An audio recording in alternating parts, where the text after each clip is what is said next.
bien. Ok, algo más de humor que encontraron. Vamos a seguir encontrando, pero bueno, algo más de humor que encontraron. Nada más. Algo más sobre el narrador. ¿El narrador es el que domina el texto todo el tiempo o entran otras voces en el texto? Y eso también es importante en este cuento. Digo, este cuento no es solamente importante políticamente, porque como digo, pasó ya el rosismo, podría haber pasado esa historia, sino es la forma en que él resuelve esto y las líneas temáticas y estilísticas que da. ¿Qué voces entran en este texto? Ahí las tiene, nada más que hay que ver el texto. ¿Qué voces? Bueno, está la de los rosistas. ¿Los carniceros hablan? Sí. Sí. ¿Solamente los carniceros? Y las mujeres también, ¿no? Las mujeres, Sí, ahí cuando el carnicero no le quiere dar Tienen una discusión. tiene una discusión. Entonces, ese sector que entra, y está marcado en el texto, ¿no? Los diálogos de ellos, ¿verdad? Lo vieron ahí. Hay como 2 o 3 momentos en que se oyen las voces del pueblo. Porque vean, es la voz del pueblo, y este es un pueblo culto o civilizado, al parecer, según la presentación de este señor.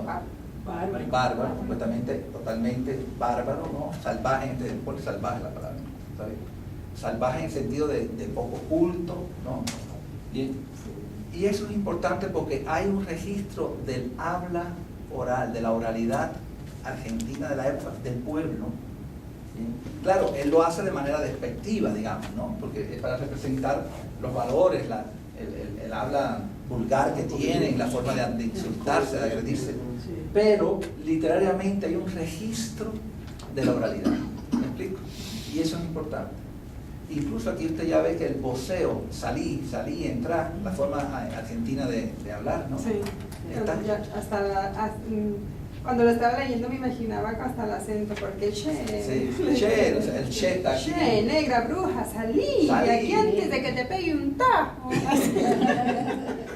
Incluso interesante la forma de hay un negro que habla, ño Juan, ¿no? Como señor, como niño Juan, no sabemos exactamente. Bien. Y se ve el voceo en 2 o 3 imperativos que hay, ¿no? Salí, dice por ahí, Tomás, salí, no sé qué, ¿está bien? Entonces, ese es otro de los valores de este texto, ¿está bien? Esa presentación de que hay una voz, hay una oralidad argentina diferente. Y esto tiene que ver mucho con el romanticismo también, porque este texto también puede verse como que se llama un cuadro de costumbres. Esto es asomarnos a ver cómo es la vida cotidiana en un matadero, ¿no? Un cuadro de costumbres. Allí vemos a los carniceros, a las mujeres que están allí a ver, que no trabajan, pero que obviamente se nutren de cosas que se roban de allí o se llevan de allí, ¿no? Vemos un poco la cotidianidad, cómo amarran los caballos, las vacas, cómo se hace todo ese proceso. Grotescamente, pero ahí vemos un poco cómo funciona el matadero diariamente. Bien, vamos a hacer un croquis, ¿no? Hay una intención de verismo, de realismo, pero verismo, porque el matadero existía realmente ese matadero. Hay toda una intención de especificar que esto es un lugar real. ¿Me explico? No simplemente posible literalmente, sino también real. Le pone calles, recuerdan que lo ubica. Y es un recurso mucho de la narrativa, ¿no? Darle una especie de verismo al poner calles, ¿no? Como que lo espacializa tan concretamente que facilita la credibilidad. Entonces también se ha presentado como un cuadro de costumbres donde podemos ver ese grupo humano, cómo habla también los románticos, y lo van a ver con María. Una de las cosas que lograron era incluir, ¿no? Esa oralidad de los grupos, sobre todo los grupos populares, ¿está bien? Los negros, los campesinos, van a ver luego en Martín Fierro cómo hablan los gauchos, o sea, eso es importante, y el romanticismo lo hizo como parte de lo que se llamó el color local, la necesidad de ir creando ya nuestras propias literaturas con nuestro propio lenguaje, no solamente ideas, sino también nuestro lenguaje, nuestras formas de oralidad, y en este caso el lenguaje es parte de los cuadros de costumbre, así es como ellos acostumbran a hablar.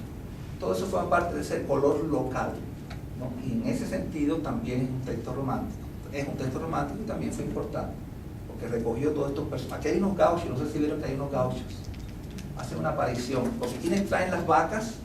Los gauchos. Y hay un momento que se ven los gauchos, no se olviden. Algunos jinetes con el bien a lo largo y a la 298, ahí están los gauchos. 40 y tantas carretas soldadas con negruzco y pelado cuero se escalonaban irregularmente. Vean, la descripción es tan detallada que enfatiza esa idea de esto no es ficción, esto es verdad. Incluso le empieza, esta es mi historia un poco, ¿no? Ese efecto de verosimilitud, pero también de verismo mismo está ahí. Se escalonaban realmente. Y algunos jinetes con el poncho calado y el lazo pendido al tiento. ¿Quiénes son estos? Unos jinetes con el poncho y el lazo. Los gauchos. Ahí están los gauchos. Obviamente alguien tiene que traer las vacas del campo para el matadero, a la ciudad. Bien.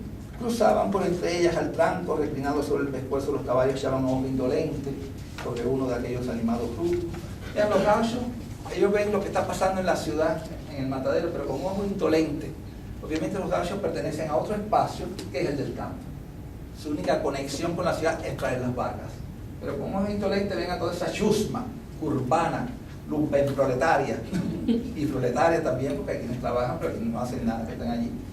Y lo ve con ojo indolente, ¿no? Al paso que más arriba en el área de enjambre ya sigue el resto.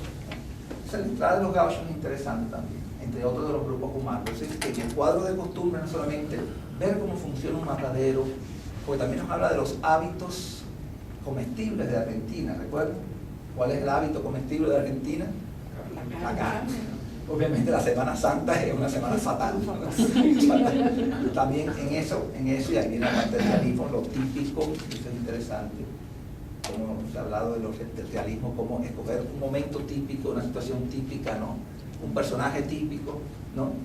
Y en este caso, la carne es típico de los argentinos, con eso volvemos con la idea del color local, hablarnos un poco de la psicología, ¿no? Cotidiana del argentino, la carne, obviamente. Un momento típico en este caso sería cuando no puedes comer carne, ¿no?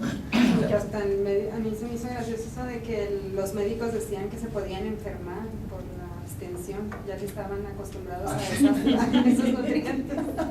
Pues, no, y ahora los médicos decían eso y era de notar el contraste entre estos tristes pronósticos de la ciencia y los anatemas lanzados del púlpito por los reverendos. Es decir, que es anticientífica. No, también viene todo, y los anatemas, también él sigue usando esos discursos que ya están fijados, ¿no? La palabra anatema, los pretendidos. ¿Y qué pasa? Bueno, ya para acá, volviendo entonces, el color local hay muchos elementos que lo establecen, no solamente la psicología de un pueblo, en este caso con la carne, ¿no? Escogiendo un momento en que eso se va a exacerbar, un momento crítico en que esa psicología se va a exacerbar, ¿no? Y posiblemente va a sacar todo lo que ustedes leyeron ahí sobre ese momento. No, y todavía más porque fueron unos pocos novillos, no lo que se acostumbra, para justamente que se exacerbara, justamente poder lograr un momento más crítico todavía. Sí, porque 4 vaquitas lo que trajeron y normalmente son muchas más. Y son... Lo que pasa es que ahí también se ve la diferencia de clase, ¿no? Porque el problema es que esas vaquitas son para quienes, incluso para los curas también. De hecho, a mí me llamó mucho la atención porque dice que la primera, o sea, el primer novillo estaba destinado para o sea, las primicias van conforme la jerarquía. Y hay como 300 frailes en la ciudad que también van a comer carne. O sea, un poco también eso está para demostrar que hay diferencias, ¿no? Que toda una gran hipocresía social, que es lo que se está denunciando, la hipocresía social, porque los frailes son los primeros que van a comer carne, ¿no? Y el que debiera dar el buen ejemplo, que serían las instituciones más altas, ¿no? Rosa están también en la lista de los que van a comer carne. Entonces con esto hay muchas denuncias, y una de ellas es esa gran hipocresía social. ¿Bien? ¿Y el pueblo parece entender esto? No. No, ni se entera.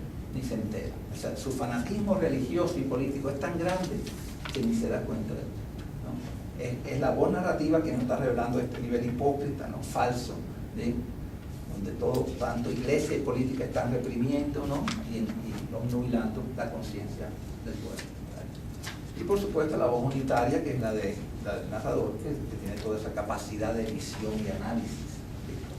Por encima de todo.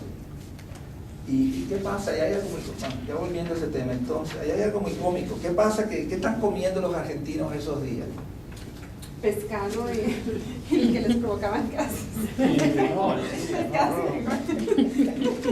Pescado y frijol era lo que ¿Y qué provocó eso? ¿Qué guerra provocó? flatulencias.